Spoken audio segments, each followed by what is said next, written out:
Hey cycling community, this is Steve Grusis, the Cycling Greek. It is Friday, December 11th, lunchtime at work, so I am doing stadium today, stadium bleachers. When is a vegan a vegan?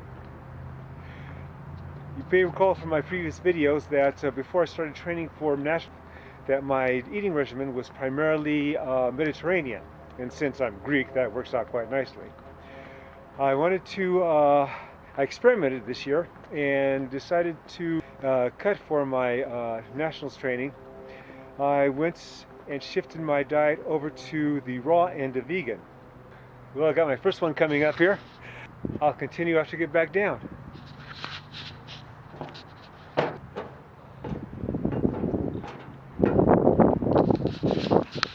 Okay, the first one's always the worst. So what that afforded me was the more healthier food.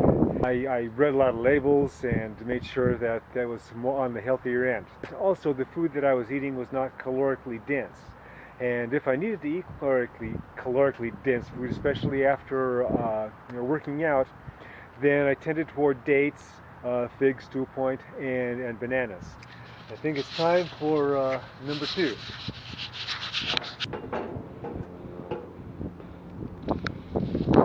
Now, I didn't go full vegan. I do eat eggs, and primarily egg whites. So you'll see after this portion of the video where I have the what I ate today, then you'll see I do a lot of egg whites, and usually in the breakfast egg white sandwiches. But I do the egg whites and then I do fish, and primarily the fish that I eat is salmon and sardines.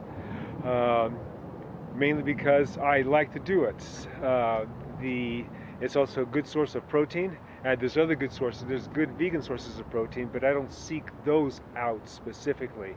I do like fish, and also for the EFAs, especially around the valley here.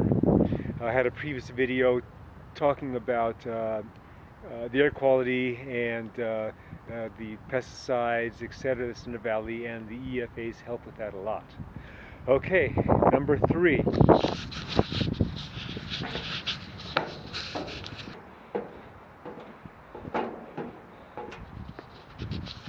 A lot of my fats come from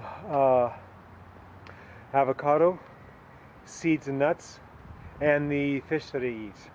After nationals, I had the double century, and so I kept my weight low for that one, and I got my weight down to 156.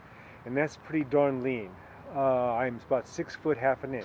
I was able to get down to that 156, and my power, I kept my power, which was much needed for nationals.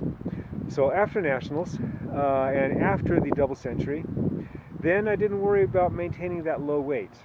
Okay, number 4.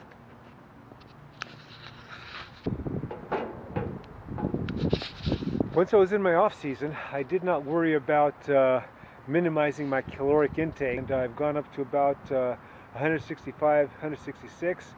So I was thinking all this time, man, I'm starting to lose my cut, and I'm not looking like I was before. But I had really no motivation to eat less and to try and cut, because I would get that later. And finally, I got to a certain look where I'm thinking, now's a good time to start cutting a bit. So this morning I'm about 164.5, and it's real easy to manage because of this mostly vegan lifestyle. Okay, number 5.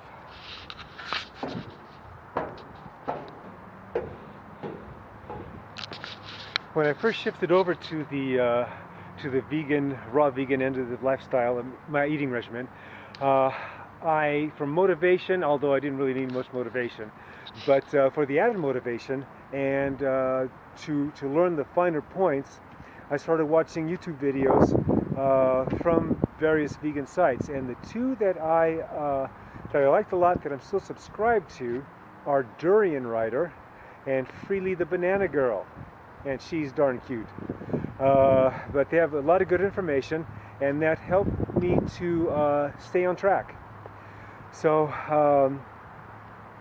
anytime you doing something like this and you have time to check out YouTube videos, you check those two out, check out some other ones.